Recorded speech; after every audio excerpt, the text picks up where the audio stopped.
আপনি যখন স্টেজে যাবেন তখন হচ্ছে কি পেটের মধ্যে এটাকে কি বলি আমরা যে বাটারফ্লাই ইন দ্য স্টোমাক, যে পেটের মধ্যে অনেক প্রজাপতি উড়ে। তো তখন কি ব্রেথ ইন ব্রেথ আউট একটা এক্সারসাইজ আছে, নিঃশ্বাস নেওয়া এবং ছেড়ে দেওয়া। এবং এটা করলে হয় কি আমার যত স্ট্রেস আছে, যত দুশ্চিন্তা আছে, যত নার্ভাসনেস আছে, ইনস্ট্যান্টলি এটা চলে যায়। এর পরবর্তীতে হচ্ছে কি যে আপনি কনফিডেন্সের সাথে স্টেজে যাওয়া এবং হচ্ছে সবার দিকে তাকানো। কারণ কি মানুষ আগে দেখে যে এই লোকটাকে আসলে কনফিডেন্ট কিনা, তার বডি ল্যাঙ্গুয়েজটা কিন্তু সবাই খেয়াল করে। তো বডি ল্যাঙ্গুয়েজে ওই কনফিডেন্সটা নিয়ে আসা, এটাকে আমরা বলি পাওয়ার পোজ বলি, বা বিভিন্ন রকমের পোজিং আছে, ওভাবে দাঁড়ানো এবং তারপরে মাইন্ডটাকে শিফট করা। কীরকম?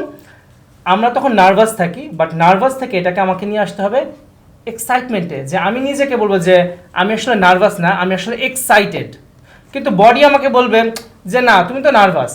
তো তখন আমার মাইন্ডকে বুঝাতে হবে যে না আমি নার্ভাস না, আমি এক্সাইটেড। এবং সেটার জন্য আমার বডি ল্যাঙ্গুয়েজটা হতে হবে একদম প্রপার, যে সবার দিকে তাকিয়ে চোখে চোখ রেখে আমি যেন সুন্দরভাবে দাঁড়িয়ে কথা বলতে পারি। ওই জিনিসটা মাইন্ডসেটটা নিজের মধ্যে নিয়ে আসতে হবে।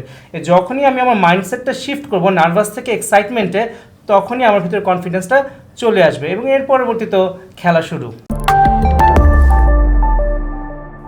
Be a lifelong learner.